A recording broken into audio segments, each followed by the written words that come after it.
আসসালামু আলাইকুম গাইস, তো সবাই কেমন আছেন? তো আজকে দেখতে পাচ্ছেন দিল্লি জামা মসজিদের সামনে আছি। এই দেখা যাচ্ছে জামা মসজিদের গেট। তো চলুন আজকে আমরা দিল্লি জামা মসজিদের ভিতরে ভিউটা দেখে আসবো, চলুন। बंद दीदों में भर डाले आंसू सिल दिए मैंने दर्दों को दिल में जब तलक तू। তো জামা মসজিদের ভিতরে ভিউটা দেখে জামা মসজিদ থেকে বের হয়ে দেখলাম জামা মসজিদের পাশে 15 আগস্ট উপলক্ষে ছোট্ট একটা র্যালি বের হলো। তো র্যালিটা দেখলাম কতক্ষণ। তো র্যালিটা দেখার পরে এখন চলে যাব চাঁদনি চৌক। তো এসে উঠে গেলাম টমটমে, চলো। তো এখন আমরা এসে পড়লাম দিল্লির চাঁদনি চৌক। তো এখন চাঁদনি চৌক থেকে একটু ঘুরে একটু বাজার করে এখন চলে যাব আমরা রাজঘাট। তো আপনাদেরকে দেখাতে পারলাম না দোকানগুলো, কারণ আজকে 15 আগস্টে সমস্ত দোকানপাট বন্ধ রয়েছে।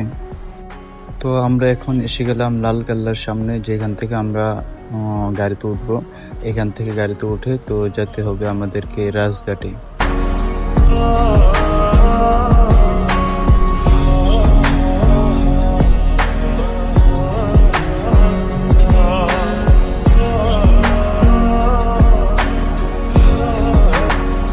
তো আলহামদুলিল্লাহ এসে গেলাম রাজঘাটের সামনে। তো এখন দেখতে পাচ্ছি আমরা রাজঘাটের সামনে কত ভিড়। তো আমরা এখন ভিতরে যাব, তো চলুন। এই দেখবেন এখন আমাদের রাজঘাটের ভিতরের ভিউ কত সুন্দর দেখা যাচ্ছে।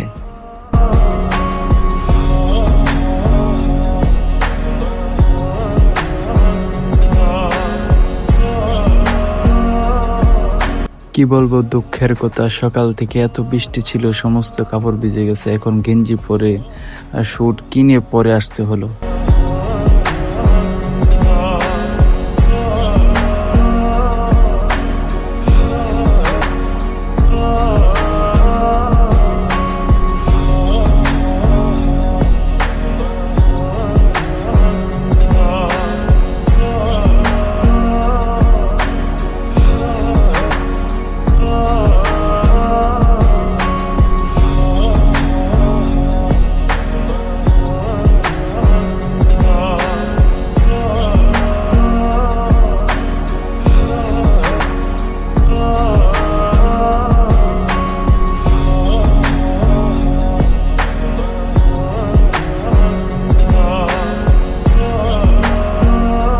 তো আলহামদুলিল্লাহ এখন আমাদের দেখা শেষ হলো, এখন আমরা বাইরে চলে যাব।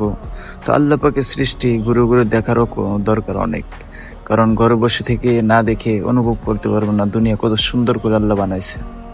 দেখুন এখনো কত ভিড়, মানুষ এখনো ভিতরে আসছে। বেলা 5টার উপর বাজে, এখনো মানুষের ভিতরে আসছে। তো আমাদের ঘোরা শেষ, আমরা অনেকক্ষণ হয়েছে ভিতরে এসেছি। তো আমরা এখন চলে যাব, চলুন। তো চলে যাচ্ছি, সবাইকে আসসালামু আলাইকুম।